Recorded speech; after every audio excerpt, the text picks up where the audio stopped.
So what makes up a credit score? Well, in case you didn't know, there's 5 different factors. And let's take a look at each of those 5 different components. The first component is payment history, and that makes up about 35% of the overall credit score. So you certainly want to make sure you're making those payments on time, not late, no foreclosures, no repossessions, payments on time. Second component to the credit score is the amount owed, and that makes up 30% of your credit score, a whopping 30%. And it's not just considering the amount owed, but it's the credit limits as well as the amount owed. So the lower the amount owed versus the limit, the better that makes your score. And that's a 30% factor in that overall credit score. The next component to your credit score is the types of credit used.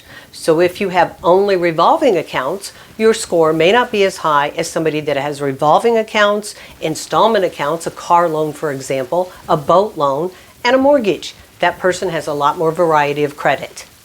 The next component to your overall credit score is new credit. That comprises of about 10% of your overall credit score.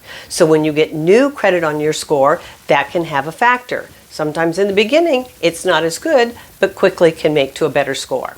That comprises 10% of your overall score. That leaves the last 10% going for the length of credit history. So for those of you that are just getting started with your credit, your score might not be as high as those that have a longer time frame of having credit established. So those are the 5 components that go into making up your credit score.